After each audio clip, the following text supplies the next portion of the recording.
America, for all that we have endured, for all the grit and hard work required to come back, for all the tasks that lie ahead, know this: the shadow of crisis has passed, and the state of the union is strong.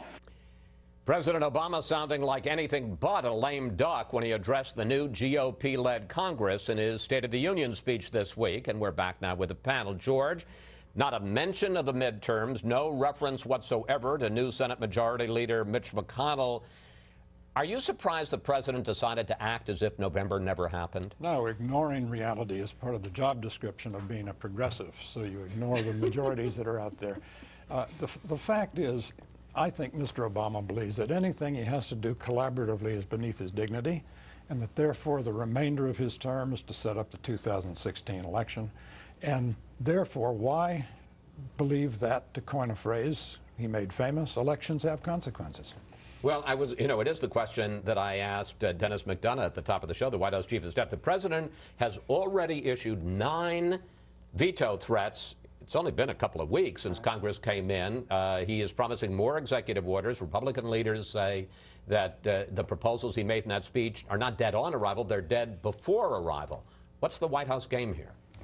I don't know. I don't think they're trying to set up 2016, because if they are, they're making a mistake. I think this is all about his legacy. I think President Obama sees himself almost like TR did, where he set up 20 years of progressive change in the country. He's looking long view.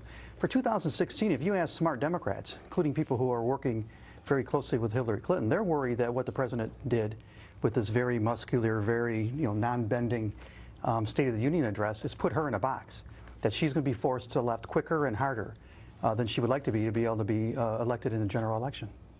Liz, the fact is, and the White House is quick to point it out, there is some good economic news. Growth is up. Unemployment is down. Gas prices are way down. And in a new poll, Washington Post poll out this week, the president's approval rating back up to 50%, which is tremendous for him after where he's been. What about the argument the White House makes he enters this debate, this confrontation with Congress, with some of the wind at his back? Well, as you pointed out, Chris, in your interview with Dennis McDonough, a large part of the economic growth that we're seeing now is as a result of the energy revolution that we've undergone, an energy revolution for which the White House wants to take credit, but frankly has happened completely in spite of them. The reality is we have the potential here for a true economic renaissance, and I think that the effective points for the 2016 Republican candidates to be making have to do with that economic renaissance, and that what we've got to do is unleash the potential of the private sector, unleash the potential of this energy revolution, put us in a situation where there is true economic growth, the kind of which will be able to, frankly, help the private sector and get government back, get government out of our lives. We need to be rolling back many of the regulations this president's attempting to impose through the EPA and other ways, and that's what will cause growth. We're not going to have that. You may see some, small areas where we've got cooperation, but we're not going to have the kind of unleashing of our potential until we frankly have a president who believes in the market economy. So, Chuck, does anything get done over these next 2 years? Well, you've heard both Republicans and Democrats, for all the conflict of the last couple of weeks, all of them have said we can do trade. So I do think that there will be some movement on that score. But I mean, forgive me, we're talking about fast-track trade authority. Yes. I mean, with all the problems this country has, and jobs and the economy. You asked me if anything No, could get okay. done. But I mean, is that it? No, I think that is pretty much it. And in fact, one of the big implications of the president's speech is he kind of blew up tax reform.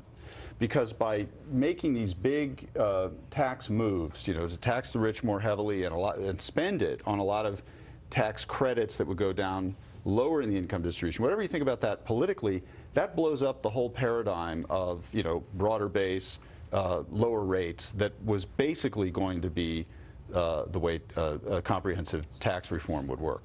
I mean, I think what the president was up to in the State of the Union was, to some extent, claiming victory for many of the reasons that you outlined, namely that his approval's back up, the economy's on track, there's a little bit better feel in the country than there was even as recently as November. And of course, the risk in that is maybe this victory isn't so permanent, or maybe the better climate in the country doesn't necessarily reflect approval for every little policy. But I think he really felt personally vindicated that we've come through 6 years, and after all the criticism he's been through, that the economy is growing again. Ron, final thought on that? What's the problem? He does feel personally vindicated, but the presidency is not about the president.